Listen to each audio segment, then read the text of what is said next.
اعوذ باللہ من الشیطان الرجیم بسم اللہ الرحمن الرحیم۔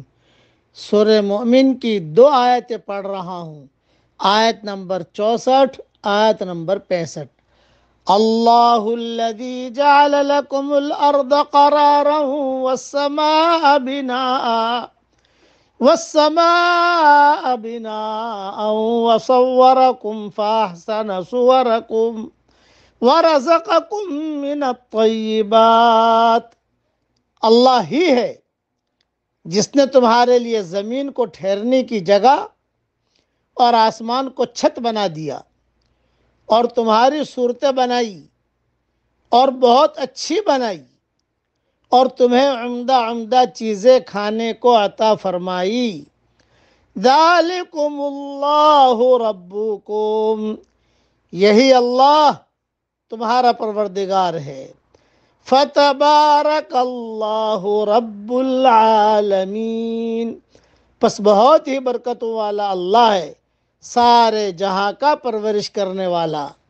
هُوَ الْحَيُّ لَا إِلَٰهَ إِلَّا هُوَ فَادْعُوهُ مُخْلِصِينَ لَهُ الدِّينَ، وہ زندہ ہے جس کے سوا کوئی معبود نہیں، پس تم خالص اسی کی عبادت کرتے ہوئے اسے پکارو۔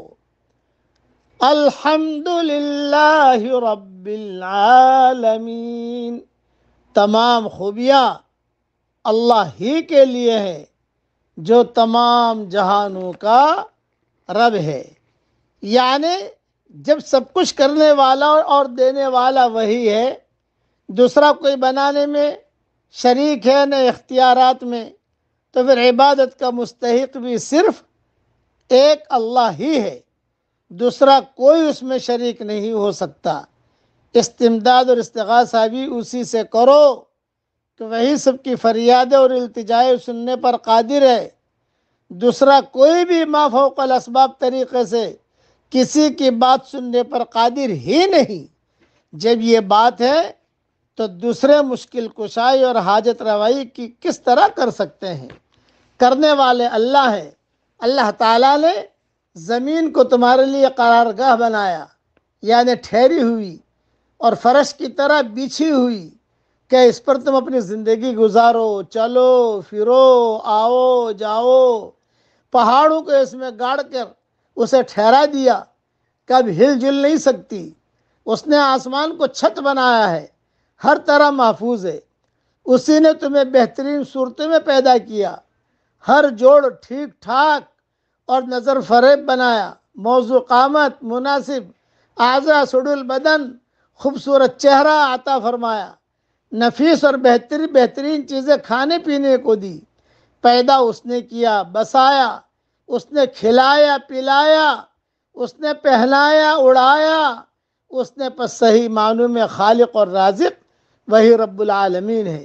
جیسے سورہ بقرہ میں فرمایا، یا ایہا الناس اعبدوا ربکم الذی خلقکم، سورہ بقرہ آیت نمبر 21، یعنی لوگوں اپنے اس رب کی عبادت کرو جس نے تمہیں اور تم سے پہلوؤں کو پیدا کیا تاکہ تم بچو۔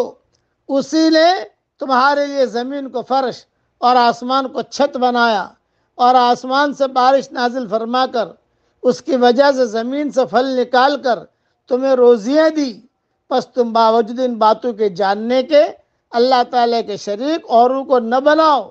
یہاں بھی اپنی یہ صفت بیان فرما کر ارشاد فرمایا کہ یہی اللہ تمہارا رب ہے، یہی اللہ ہم سب کا رب ہے اور سارے جہاں کا رب بھی وہی ہے۔ وہ بابرکت ہے، وہ بلندی پاکیزگی برتری اور بزرگی والا ہے، وہ ازل سے ہے اور ابد تک رہے گا۔ وہ زندہ ہے جس پر کبھی موت نہیں، وہ اول و آخر ظاہر اور باطن ہے، اس کا کوئی وصف کسی دوسرے میں نہیں، اس کا نظیر و عادل کوئی نہیں۔ تمہیں چاہیے کہ اس کی توحید کو مانتے ہوئے اس سے دعائیں کرتے رہو اور اس کی عبادت میں مشغول رہو۔ تمام تر تعریفوں کا مالک اللہ رب العالمین ہی ہے۔ اللہ ہم سب کو ایمان کامل عطا فرمائے۔ اب پڑھ لیجئے میرے ساتھ، تبارک اسم ربک ذی الجلال والاکرام، تبارک اسم ربک ذی الجلال والاکرام۔ اللہ تعالی ہم سب سے راضی ہو جائے، آمین۔ وآخر دعوانا ان الحمد للہ رب العالمین۔